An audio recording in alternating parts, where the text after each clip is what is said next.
If you are a Geometry Dash player, within the past year or so, you may have heard of the Wooting80HE, which is a keyboard that features adjustable rapid trigger and has a true 8000Hz polling rate, which means the keyboard can send input data to your computer 8000 times per second. Therefore, an input only takes 0.125 milliseconds to register, compared to the average keyboard that has a 125 to 1000Hz polling rate. So today I want to discuss whether I think that the Wooting80HE is really worth it for Geometry Dash. In this video I will cover 5 different things: price and options, where I will cover the ordering process and what specifics I picked, what you can pick, and the total price of a typical order. The Wootility Software. Here I will do a short overview of the software, and then I will move on to adjusting your keyboard to Geometry Dash and the settings I found to work best for me. After this I will do a quick run through of how I found using it with GD thus far, and we'll end with discussing if it's worth it and possible alternative options.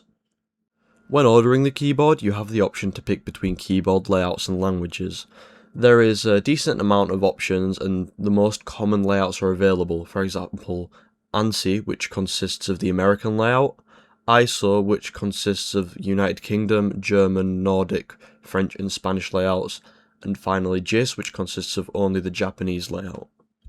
Once you pick a layout, you can pick the material that you want your keyboard to be, which is either PCR plastic, which I picked, or zinc alloy, which is $100 more expensive, so if you have the money for it, I do recommend it. It is a much stronger material. Then you can pick what keycaps you want, either PBT or ABS. I personally picked ABS as it's much cheaper, and as someone who does engineering, I'm aware of the way that the materials are compared. Even though ABS may be slightly worse, I still picked the cheaper option here. Once that's filled out, you have the option to pick some extras. I'm going to skip over that because it isn't really relevant for this video. But the price should then total between $200 to $300 depending on what you picked, including shipping for Europe, which was cheap, though I am unsure about the US. Wootility is the software or website by Wooting that you use to adjust and set up your keyboard to your personal preferences.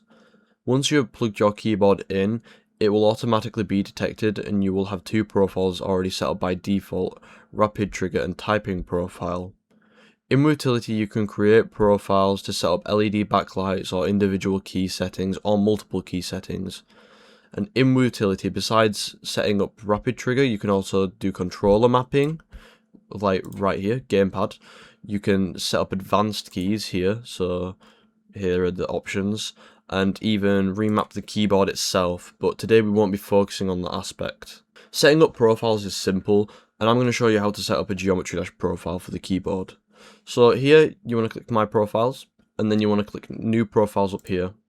Once you've clicked that, you want to go to Custom Profile and Continue. So you can set a custom profile name. I'd personally just call it Geometry Dash or something similar. And you want to make sure you set onboard profile, so once the application is closed, you will still have the keyboard settings. And then we're going to go Continue, and now we're going to go to Quick Settings. Just make sure you have it selected here in My Profile. Here, what you want to do is you want to select a couple keys, the ones that you use to jump in Geometry Dash. I'm using W up arrow and spacebar. Obviously, if you bind different keys, then you can select them as well. And then, first thing you want to do is activate Tachyon mode. Tachyon mode enables that true 8000Hz polling rate that you want. And then you're going to enable rapid trigger. And you want to also enable separate press and release sensitivity. Here, what you want to do is set them for, well, this is what works for me. You can always have a play around with these, see what works for you. And I set them both to 0.2 each. And then I also set the actuation point to 0.2. So that's how much you need to press it down in millimeters before it activates.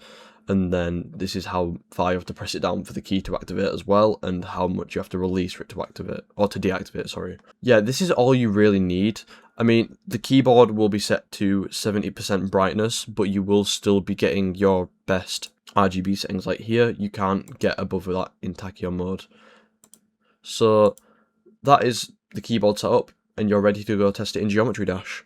I've currently played Geometry Dash with the Wooting for a week, and I want to recap the week and show you some of the things I have done in GD as of recently with the Wooting. I managed to get 66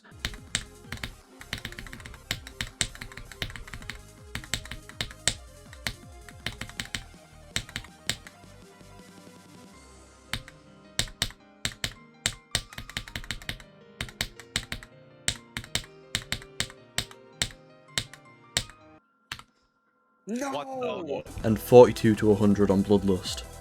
Oh shit.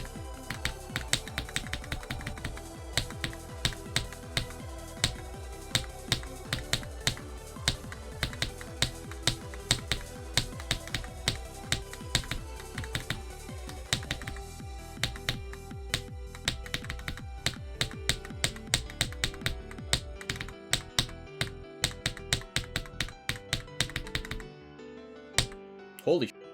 I did 42 to 100. I also managed to learn and beat Rift by Hazel within 3 days.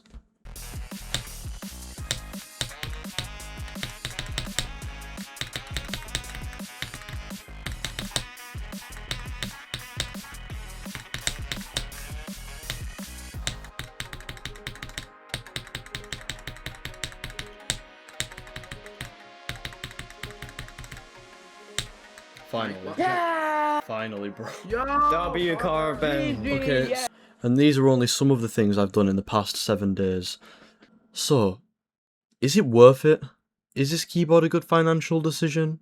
Does it actually help you improve at Geometry Dash? Is there any alternatives? Well, in my opinion, I would answer yes to all of these questions.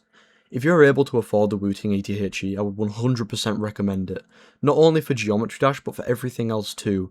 And not only is its features great, it's an extremely durable keyboard, even with the cheapest materials you can buy the keyboard with. I also noticed a faster gain in consistency in levels, a massive improvement in ship control and alternative clicking in Wave, and general skill as a whole. I 100% believe that the Wooting80HE is worth it.